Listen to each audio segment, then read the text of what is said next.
Good. Wrong. Okay. Welcome to Woodstock Trading Company's incense discussions. This is July of 2014. It's July already. Middle of July. We can be easily reached. If you have any questions about any of the things we're discussing, we're area code 856-424-6166. Our actual physical address, you really should, if you can come in and see the store, you really should. It's really amazing and fascinating. It's 1880 Route 70 East, Cherry Hill, New Jersey, 08003. Also, if you're curious about any of the fragrances that we're showing and you're interested in the sample, I'm going to be doing that all day. Send us a self-addressed stamped envelope. Mention you're interested in some samples, or send that also to Woodstock Trading Company, 1880 Route 70 East, Cherry Hill, New Jersey, 08003. Also, check out our website and all that. Which isn't as much fun as coming in the store, but still, it's pretty good. And our email address is wtc@woodstocktradeco.com. Dr. Seth? Yes. If anyone wants to call us, we are streaming live, yes. And they can contact us through the website, through the email address that you just said, wtc@woodstocktradeco.com, and we'll try to answer any questions that you might have. Please don't be shy. Give us a call or email. We also have some upcoming events, little things. We have a drum circle coming up on the 11th. The 11th, that's tomorrow, this being the 10th, obviously. It starts at 7, and it goes till 10. Hopefully we get some good weather. Our next little incense discussion is going to be on the 14th of August. If you get a chance, love to have you here, and that's at 5:30. We try to be as prompt as possible, and it goes till 6:30. Also, Angel is going to be here doing tarot reading. That's Sunday, June 22nd and June 29th. No, it's July. It's July? So, okay, it says June. Oh, it would have been already passed. Yes. June 2015. Okay, so it's July 22nd and 29th. No. Okay, we're screwing up here. Yeah, we're screwing up. We don't have her date. We don't have her. Okay. Wait, I'll tell you in a minute. It's we'll tell you in 13. 13. It's a Sunday. Okay. Sorry about that. No, that's all right. We're human. We're definitely not corporate. If we were, we would blame somebody else for that. Anyway, so we're going to begin. We were supposed to begin with item 51, but that being a Tibetan incense, I tend to kind of chicken out on them. Mostly because Tibetan incenses are just so darn difficult to describe in a way that makes one sound very different from the other. They all they need to be really tried and experienced. They're all pretty much cedar based, with spices like cinnamon, clove, and all that kind of jazz, and sandalwood.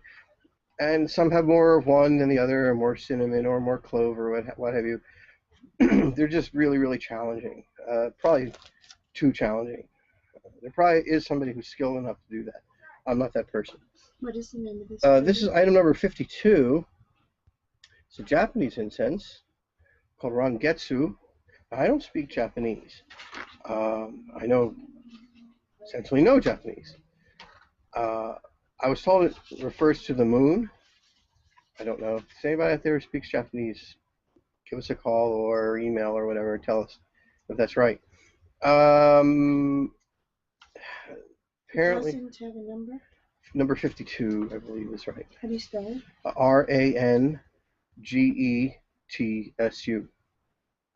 So a very, very prestigious Japanese incense manufacturer. They've been around a very, very long time. In fact, one of their fragrances, they claim, has not changed in over 900 years. Anyway, Rangetsu, the moon, or at least that's what I understand it means. Apparently, the reference to the moon has to do with the fragrance, how elusive the fragrance is. Anybody that's ever studied Kodo, the Japanese way of incense, is very, very poetic, and many of the names for incenses are poetic. They're not necessarily descriptive. So the idea behind this title is the elusiveness of the fragrance and how it seems to have a way of cycling into kind of a waxing and waning quality. Or at night, for example, when you're walking at night, sometimes the moon is very bright and very clear. Oh, I'm shaking the table. You're making people seasick, right? And then there are times where the moon ducks behind clouds and you're in darkness. This fragrance does that. It seems to have a way of eluding you sometimes and sort of leaving you in kind of darkness, and you can smell maybe some rosewood, maybe a little sandal. But then your next breath suddenly is very different for some reason, and you can smell like green tea and rose petal roasting, something like oolong, like a green oolong tea, and very cooling, very soft. Is that number 52? That's what I believe, 52. Okay, it's on. I'm pretty sure it's online. Anyway, just trust us. It's 52. And it has a very green, very cooling, slightly grassy quality. If you're overheated, or if you need to meditate and you find yourself overheated or overexcited, excellent fragrance for that very purpose. And then again, your next breath, you're left with just sort of a faint scent of rosewood. And then again, your next breath, you can smell also something in there, a little bit almost like beeswax, like the smell of a beeswax candle. Dr. Seth, we have a phone call about Japanese incense. Charlotte from North Carolina. Charlotte from North Carolina, excellent. Is saying the stick looks like very different because it doesn't seem to have wood. Is that going to be a problem in her wooden incense? Yeah, Japanese incenses, Chinese incenses, and Tibetan incenses don't contain a bamboo core the way, let's see, a nice white background for, so you can see. There's no bamboo core to it, so the whole stick is the incense. In the wooden burner, yeah, you're going to have an issue. So one of the easiest ways to deal with it is either to use a ceramic burner, or you can use a cup or a bowl filled with sand or kitty litter, and shove the end, or ashes, so we'll use ashes, and shove the end down into it, and you'll be good. Charlotte says thank you. Charlotte from North Carolina. Yeah. Okay, so Japanese incenses also tend to be very, very light. They're not nearly as strong, intense, and highly aromatic as the Indian incenses are. So that's something to keep in mind if you want a lighter, gentler fragrance, especially if you have company. Fragrance like this also wouldn't be bad during dinners. You can burn something like this during dinner or at night. Has a slightly romantic quality too, I think, in a friendly way. So it's not going to overpower or over-perfume people. So it's a really, really good choice for company also, as well as just trying to calm down. I think that's becoming more and more essential, is the ability to just take time and calm down. Be good to yourself. Relax a little bit. So I'm going to show you an item from another company. People that like Rangetsu tend to like a few of these other things. This one here is from another prestigious Japanese incense company, Nippon Kodo. It is, I don't believe it is on our website, but that's okay. Don't worry about it. Just give us a call or an email if you're interested in this. This one here, Nippon Kodo, they have a line of fragrances that have been around a long time called Morning Star. This is one of the semi-newer ones. This is probably the second generation of Morning Star items. This one's green tea, And as you would imagine, Dr. yes. Glass, I just got another call about your first fragrance. Sure. Young lady's asking how much is it because she knows Japanese incense are very expensive. They aren't always. They run the gamut.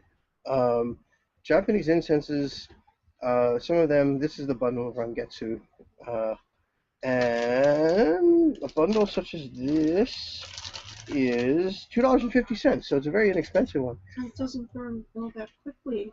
No, it's fairly slow. There are some Japanese incenses, or even more so, the aromatic woods, from which some of these incenses are derived from. A class of incenses or woods called Jinko. There's the top grade called Kyara Jinko, and some of that can run you upwards of $500 to $1,000 a gram.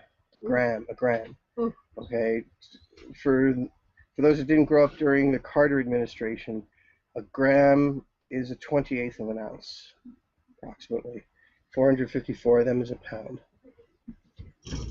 So there are some Japanese incenses that are brutally expensive. There are some stick incenses that they're give or take about the price of gold, give or take. But they fluctuate dramatically because the dollar versus the yen. So green tea, very cooling, very, very green, obviously. Slightly grassy, kind of bamboo-y, very, very light, very gentle. It has that cooling green quality that if you just need to calm down a little bit, if you're overexcited or overheated or overstimulated or tired, and you just need to rest. This time of year, especially when it gets warmer, I find myself reaching for it more and more. Just as I do Nippon Kodo Morningstar Cedarwood, which is the next one. Also is very, very cooling. I've been using some of these for a very long time, almost as long as I can remember. I used to buy these, I think, when I was in my single digits in a little gift shop in a very strange restaurant, nightclub here in Cherry Hill, which is long gone. The Hawaiian Cottage, of course. People from Cherry Hill will remember it. So this is a little bit warmer. It's not quite as cool, not quite as green.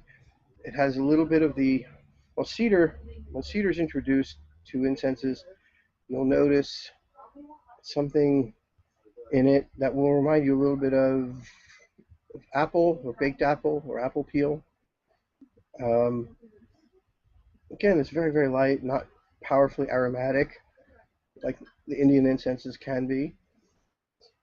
It's a bit more sandalwood. You'll notice that almost like kind of a slight bitter green. Like if you ever had like watercress, this has a little bit of that bitter green quality to it. So it's very cleansing. It wouldn't really necessarily be good enough for your room with a cat box. It's not strong enough, but nonetheless, it's extraordinary cleansing. This is good for a room or a car that's a little mildewy, I would say, because plus it's not going to over smoke you. Really excellent for apartments. How much is it?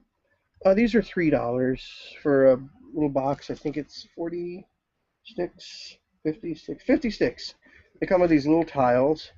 You put the stick in there, so that's kind of nice this way. There's a whole setup. Yeah, I mean, I'd still be careful, and I wouldn't put this in a plate or ashtray or something that you're not going to worry about. Just to show you, now there are many, many other Japanese incenses. The people that would like this would like many, if not most, of Japanese incenses. But just to show you just one example of an Indian incense that if people like Rangetsu would also like. This one's really, really, really new for us. It's item number 184. It's called Red Rose Sandal. Really new. I think I have some idea who manufactures it.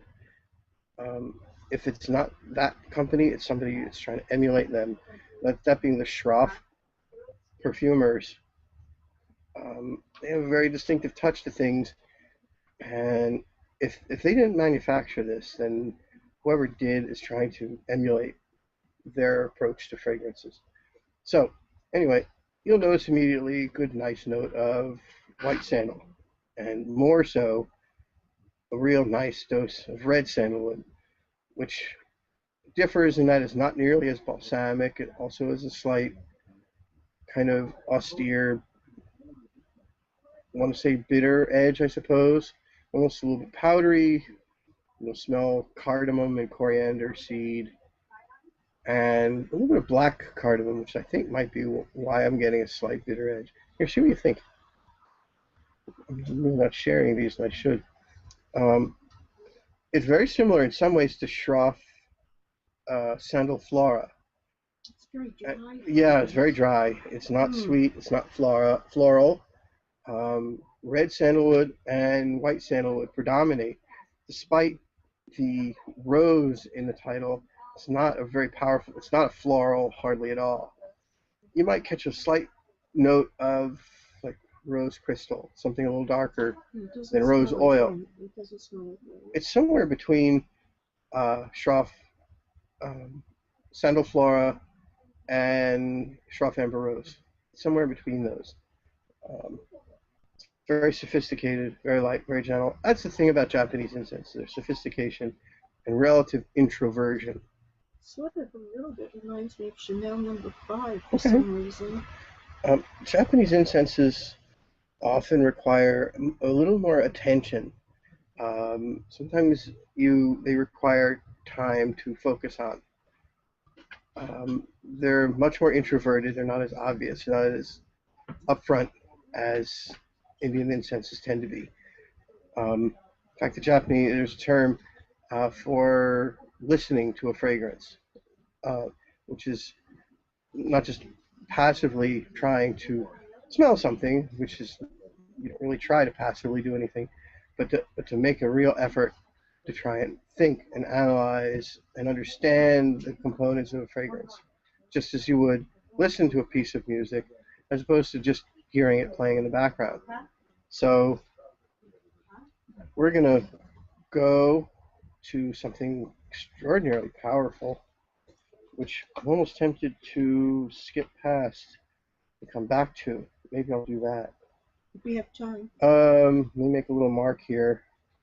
Go to, or should I just do this? It might destroy your nose after this. This is extraordinarily powerful. It's one of the most powerful fragrances I have. This is item 54.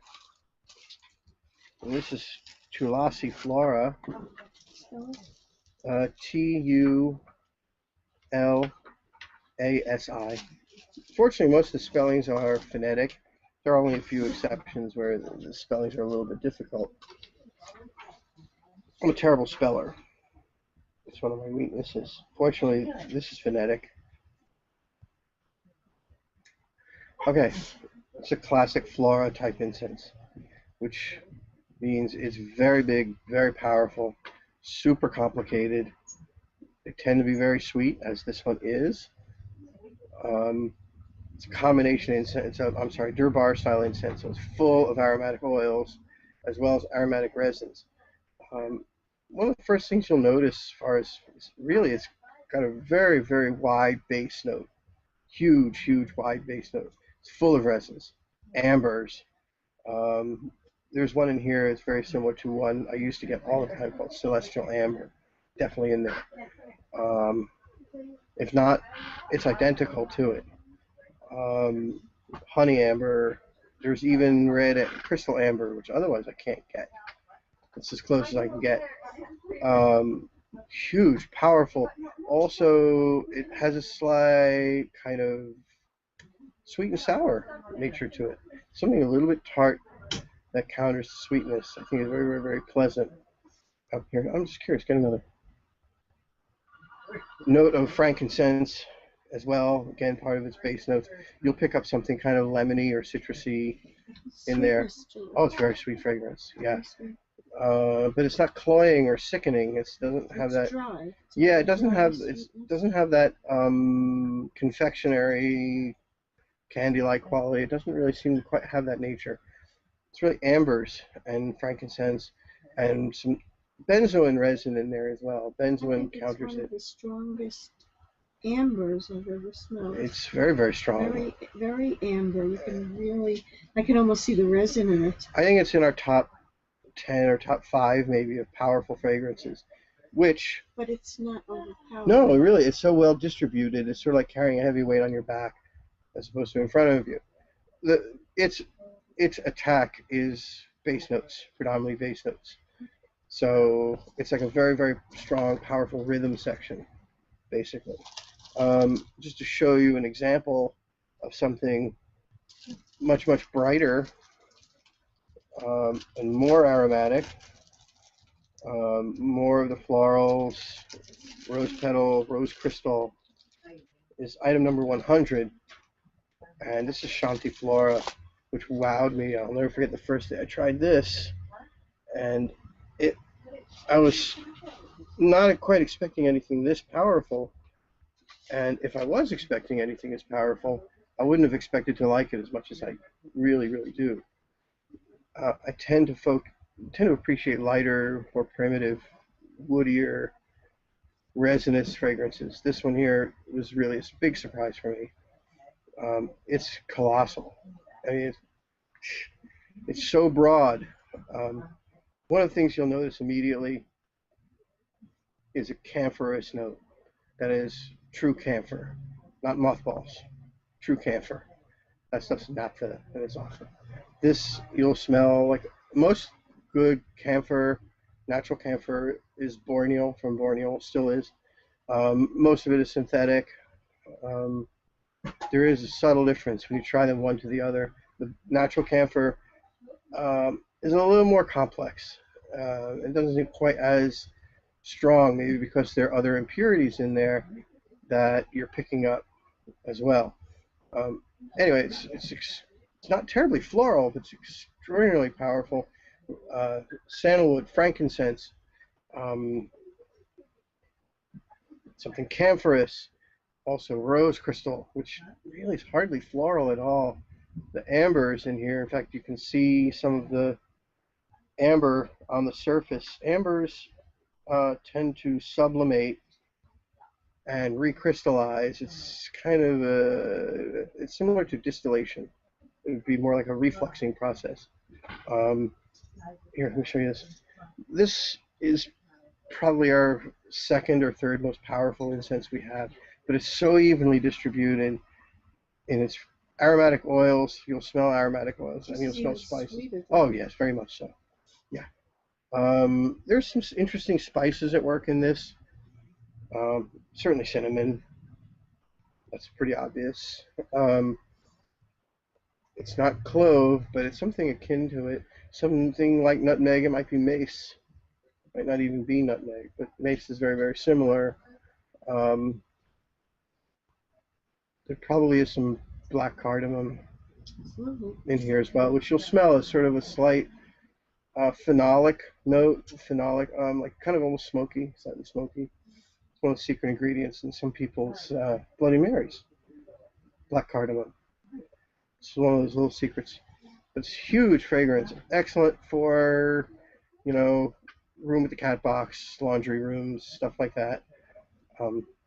If you like powerful incenses, the Shanti Flora is absolutely exquisite, and it may change your mind on strong incenses. If you find yourself where you avoid them, it's worth a whirl. I mean, again, if you want samples, send us a self-addressed stamped envelope, and you'll get an opportunity to try, some of these really cool things. There's one in particular you're interested in. Make sure you leave a little note so that I know to include that. It's Woodstock Trading Company, 1880 Route 70 East, Cherry Hill, New Jersey, 08003. Just to show you a really, really good example of what probably was the most powerful incense I had, I guess, until Shanti Flora and a few other things. I mean, this is Paquiza Flora, item number 103. And it gets unfairly criticized as kind of being unbalanced, but that really, sometimes that's a really great thing, to have such a good, sharp, powerful focus of a fragrance and still be strong. It gives it impact. Okay? Completely alien to most Western noses. It's very austere, fairly bitter, very lightly sweet. Just, oh, hello. Nothing floral. Its core fragrance are really, really aromatic resins. Particularly, can't even identify one. Trying to identify one. I'd hope to. But it's fairly bitter. I would say more bitter than sweet. See what you think. Here, see what you think. It has impact. It's very strong, but it's not sweet. It's relatively bitter. It's acrid. Yeah, a little bit. For that, actually, it's really, really good cleaner. It's excellent for cleaning the air. Um, People think because fragrances are bitter means that they're bad. That doesn't necessarily mean. You know what? There's also some frankincense in there. There's lemon. Yeah. Something like that. I'm just realizing kind of nice. Like if you had a dinner party, served some cabbagey things, then you want to serve something sweet. You just put this in for a few minutes and cleanse the air just a little bit, and then serve the sweet things. Almost identical to some of the dupe incenses that I used to get all the time. They're like tar. They have the consistency of like Play-Doh. Oh. And those are very, very bitter. Myrrh probably is one of the key ingredients in here. But also now that I'm taking time to really think about these fragrances, I'm smelling something lemony, something like bergamot, and I suspect then it probably contains significant, if not noticeable amount of frankincense as well. So it's a bitter, sweet, bitter fragrance. Excellent cleanser. I wouldn't use it for meditation. Too distracting, too powerful. Probably wouldn't have it in the room that I'm sleeping in, also for the same reason. But it's worthy of note. So we're going to move on.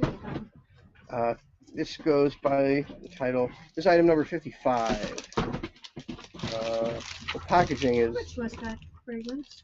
Which one? Paquisa Flora? Yes. I put that in $2 packs. I believe it was 20 grams for $2. For something you're really, really into. It's one of those incenses I really was at first baffled by and really didn't care for, and then over the course of time I found myself reaching for it more and more. I use the analogy of Pink Floyd's Ummagumma, at least the studio disc. Someone's on the phone by the name of Paul. Paul. And he had been a customer and has moved away to Washington State. He was always curious about your repackaging, because he sent away and he asked for Nak Champa, and we sent him Nak Champa in our packaging. Yes. As often as I can, I buy incenses in bulk, assuming that they're identical to the stuff that comes in packages. Sometimes it's not true. If it is, I'll buy incenses in bulk and I will repackage them as much as I can, with a few exceptions. I try for many Nak Champa for most of the time. I'll buy these kilo boxes if I can, and I'll repackage them into 15 gram and 40 gram packets and label them. It's when I generically use the word Nak Champa, I'm referring to the blue box Nak Champa, which is from Srinivas Sugandhalaya. He was a patriarch of that family and created that fragrance. He's not the originator of Nak Champas as a type of incense, but that particular one. Goloka Nak Champa, we're going to get into Nak Champas also, because that's actually item number 56, which is after this one. But the packages themselves, I'm very discerning, I'm very careful. One of the most difficult things is finding these packages. I don't use plastic for many reasons, not least of which it's plastic, which, just doesn't biodegrade. The packaging I use is cellophane.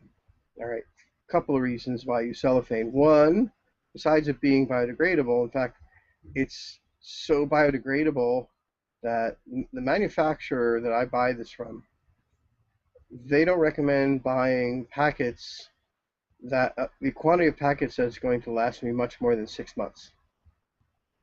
That's how biodegradable these packets are, that after maybe a year or so, they're going to begin to actually break down.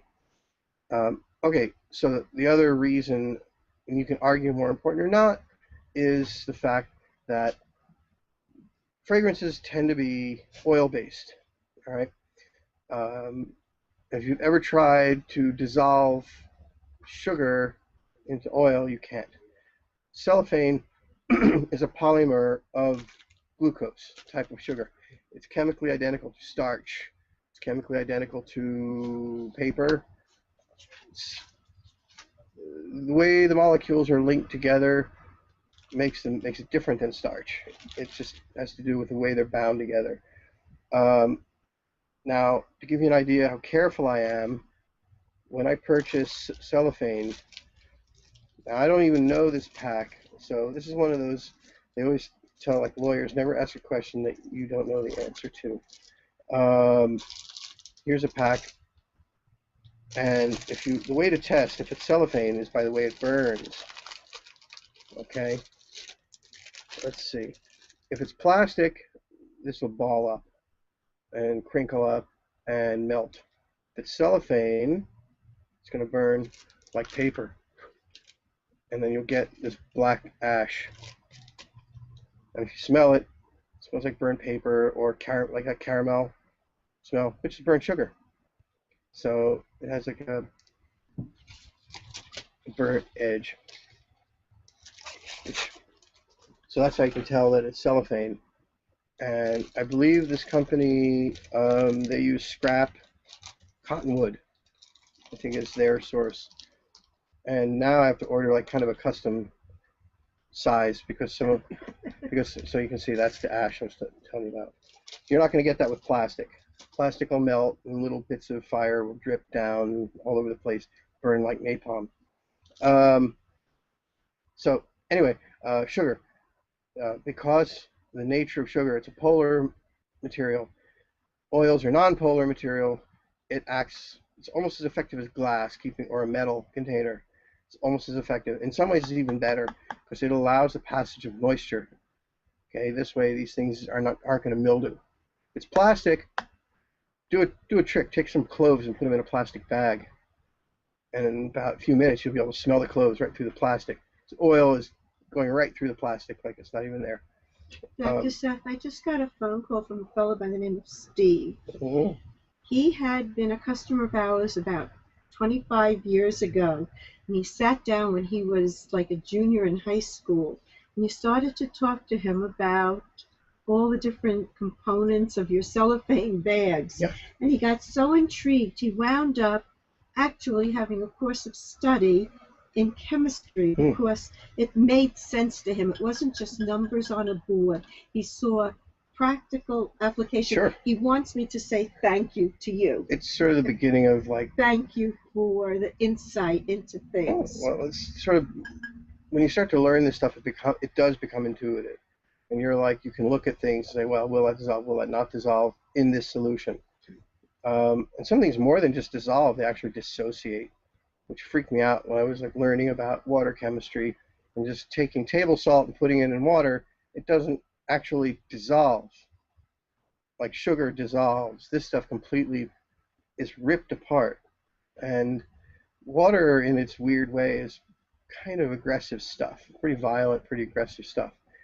And the forces that are keeping the sodium ions and the chloride ions bound together are so strong that if you took a teaspoon of sodium ions, which you can't really do, but if you could, and you put it at the North Pole, and you took a teaspoon of chloride ions, I say sodium on the North Pole and chloride on the South Pole, even though they're separated by the entire diameter of the Earth, they would still be so attracted to each other, they would just rip a hole right through the Earth. And yet water can rip them apart. Okay, it can tear sodium from chloride. It has trouble with certain other ions, particularly calcium ions. It really struggles with those. you know. Mm. Anyway, so sugar is polar substance. It's got a lot of oxygens and hydrogens and all that cool stuff. And oils tend to be nonpolar, so that it's not going to pass through. That's why cellophane is excellent for storing fragrances or aromatic things like spices and things. So, number 55. This is Krishna Puja 999. I don't know the significance of the 999. If anybody out there practices, give us a call and tell us what that means. We see sometimes numbers after some of these incenses. I don't know what their significance is, like Amber 707, and there's the Chandan 666, which is also Chandan 777. I don't know what the significance of those numbers necessarily are. Are they on our list? Christian. Krishna Puja Puja 999. It's online. It should be online. Anyway, very, very deep, very moody, very rich, floral musk. The floral quality is really gorgeous, gorgeous combination of something akin to jasmine, something honeysuckle-like, something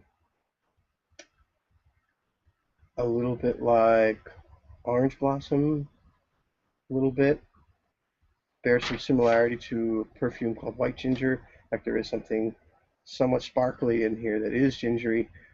And at its core, at its deepest core, is a moody, deep, torrid, really romantic, hot musk fragrance.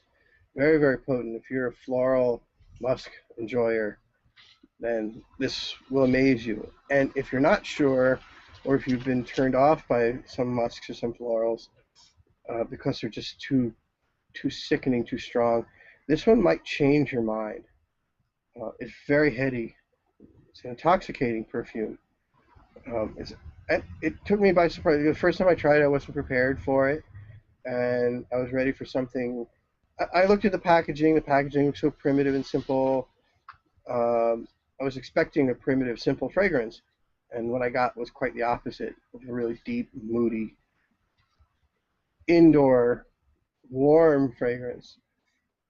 Not what I was expecting. This is highly sophisticated fragrance. Moody, musky, floral. And I have a beautiful analog for people that like that also fall very quickly in love as I did with this next one. This is 67, item number 67, Night Blossom.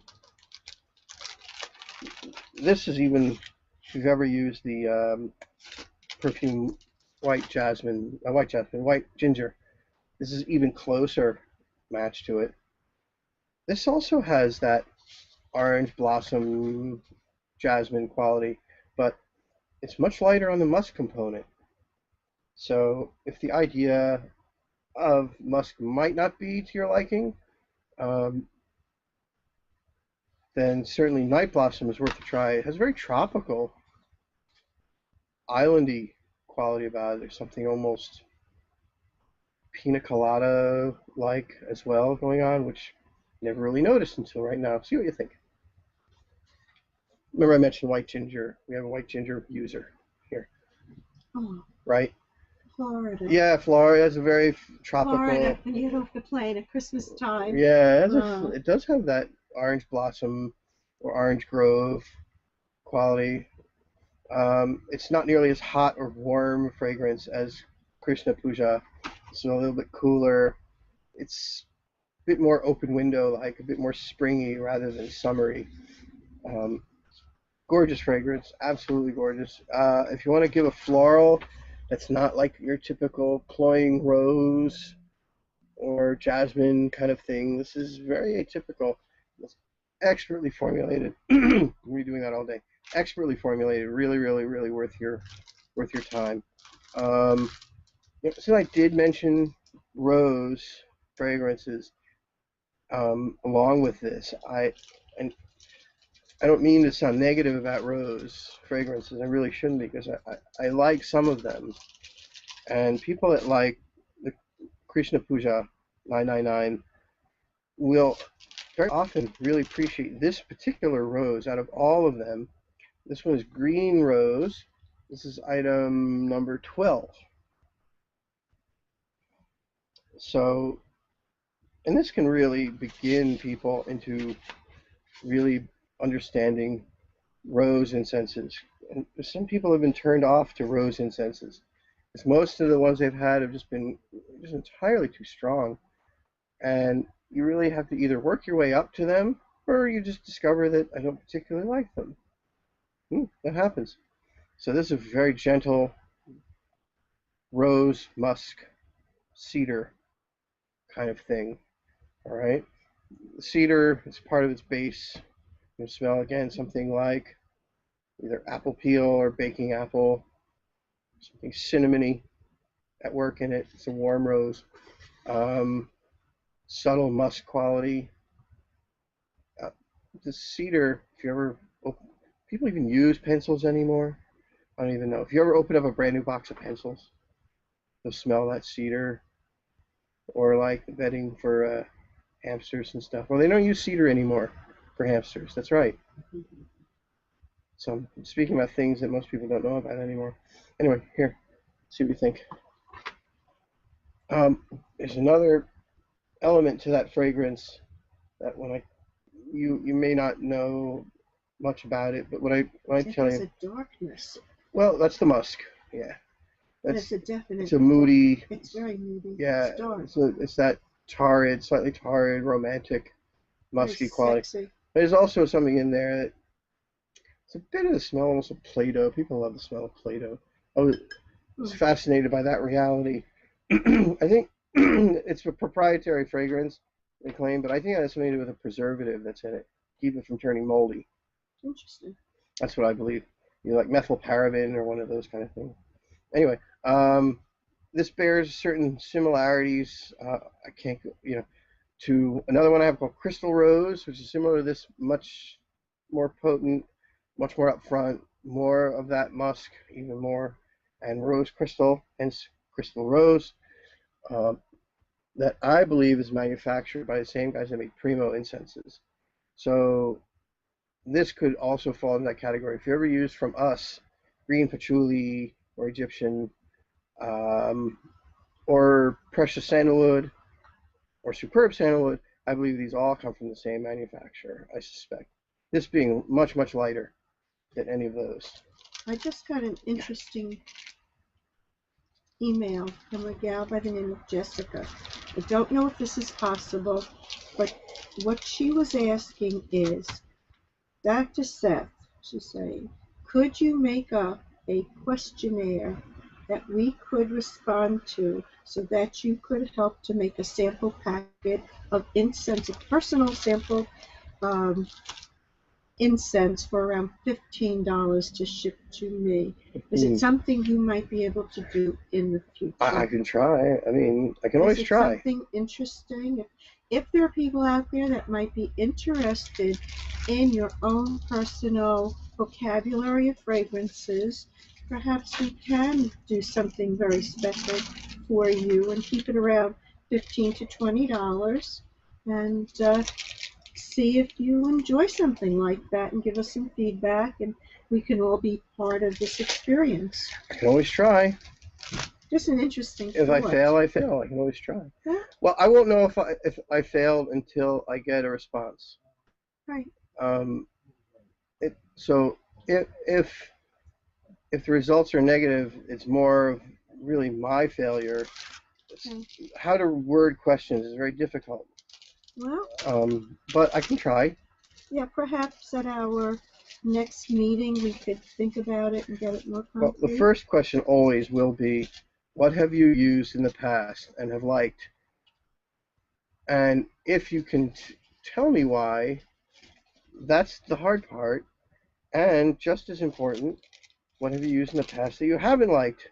And if you can tell me why, those are really big questions right there. And what do you want to use it for? Do you want to use it for meditation? Do you want to use it for dinner? Do you Right. only use it for relaxation? Well, what kinds of fragrances in general do you like? Doesn't necessarily have to be even incenses. Well, what kinds of fragrances do you dislike? And if possible, why? That would mean those are the questionnaire. That could even be the end of it, because to get into greater detail, I don't know if it would help either of us much. This is 56. This Shantamalai Nakchampa. Nakchampa's, oh gosh, this is a real rabbit hole we're going down. Should we begin this, or should we save this for next time? Well, we have 10 minutes. All right. Maybe we should save this for next time. Okay. This is a really, really deep rabbit hole we're about to go down. Shantamalai Nakchampa, number 56. I'll give you a little quick thingy on it. We'll pick up where we left off. Its creation was a reaction. It was a response to the changes in Srinivas's Nakchampa. Anybody that's ever used Srinivas's Nakchampa prior to, say, around 93, during the early 90s, or even more so the 80s, 70s, 60s, and so on, well, not before because it was created in the 60s, have noticed and will notice just how radically different Nakchampa is now than it was then. It really in no way resembles the Nakchampa that we're accustomed to. And it's still a really great fragrance, but it's nothing close to the original Nakchampa. It has changed. It's night and day, not even similar. The Shantamalai Nakchampa was a reaction to that change, and you're trying to create a fragrance that's closer to the original. I mean, I know the people behind it and everything, and they're amazing perfumers and amazing noses. I mean, whether they succeeded or not, that's up to you. I have mixed feelings as to whether they've succeeded or not of recreating the original Nakchampa, but that's not really as important as whether or not they've created an excellent fragrance, and they certainly have. There are incenses that, in my opinion, more closely match the original Srinivas Nakchampa from the 80s and 70s and 60s. We'll get into them next time, but just to quickly list them, if you're curious, like if you want a sample, and you remember Nakchampa and say, oh, Nakchampa is not like it used to be, send us a self-addressed stamped envelope, and we'll get you samples. Particularly noted would be Sairanjani Champa, that's item 233. So if you want to make a little note, you can scribble that down. And Goloka Nakchampa. Don't worry about the spelling. Suppose I give you the number, you can look it up. But it's phonetic, Goloka, Goloka Nakchampa. That's item number 273. Those, I would say, more closely match the original Nakchampa. And I don't have the number. Is Frangipani Flora listed there? Temporarily out of Frangipani Flora, but I'll be getting it fairly soon. And it's also a much closer match to the original Nakchampa. Certainly smells more like Nakchampa. Frangipani? Yeah, number 11, is it? Number 11. Oh, good guess. It actually, these resemble Nakchampa probably more closely, the original Nakchampa, than the current Nakchampa actually does. It's hard to say. It smells more like Nakchampa than Nakchampa. Sounds like a stupid statement, but it's actually very accurate and very true. How much are they? Which one?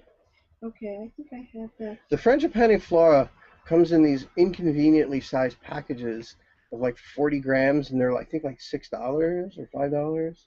Yeah, $6. $6 for 50 grams. Yes. Yeah, it's a very inconvenient size, but nonetheless, the rest of them I package myself. So I tend to do $2 packs. In case the Sairanjani Champa is 20 grams, and 55 grams, $5. The Shantamalai Nakchampa is packaged the same way. It also comes in these kind of cool things. Oh, sometimes you hear people refer to this as the red Nakchampa because of the boxes. Yeah, red box. Right. Goloka Nakchampa often is referred to as the yellow box Nakchampa. Okay, because it's in If yellow you want to, boxes. yeah, if you want to write to us, just have to say red Nak Champa or Or yellow. Shantamalai. I mean, because these are listed. Also, the Shantamalai, pardon me, and the Goloka Company, they're both philanthropic trusts. They're charities. They're both charitable organizations. And they're for real charitable organizations. For all you cynics out there, they're the real deal. They do good stuff. But they also happen to make excellent incenses. So you're getting something for your donation. Like the monks make wonderful wine. Oh, yeah. They make fantastic Well, incense. the monks also make wonderful incenses as well. Yeah. Not just the frankincense and those, but the Tibetan monks make amazing incenses. But I tend to not show them here, just because again they're so difficult to describe. They're also very hard for us to ship as samples Sure. because they don't have a core. They're crumble. sort of delicate. They crumble. The Japanese incense also Same a little problem. difficult to send as samples, but we have been able to embed them in a little bit of cardboard. Tibetan incense is also their acquisition can be spotty, where there's many I've been able to get for easily 20, 30 years, and all of a sudden they'll just disappear. Nobody has them anymore. Do you have a date? Somebody's asking for your next. Yes, I mentioned it is It's the August 14th is going to be our next little gathering. We're going to pick up with the Shantamalai Nak Champa. That's number 56 is where we're going to begin. If you want to get a head start on us, that would be kind of a cool thing, because then next month, feedback. So if you want samples, whatever, I can get you some Sairanjani Champa, I can get you some Goloka Nak Champa and some Shantamalai Nak Champa, and then you can really, really kind of see, and you can experience them as we are. I'm going to throw in that group one, this is gratuitous, and that's Stardust, number 87. I know it's gratuitous. That might be a good idea if we can kind of plan ahead, and if people would get the samples and Maybe they could actually like the fragrances as we talk about them. Because that's where we're going to begin. We got a lot more to go, but that's where we're going to begin. So that'd be kind of a cool thing to get a sample. Unless one of these things we've totally turned you on that sounds really exciting or unusual, like the Krishna Puja 999 or the Shanti Flora or any of Shanti, short for Shantamalai.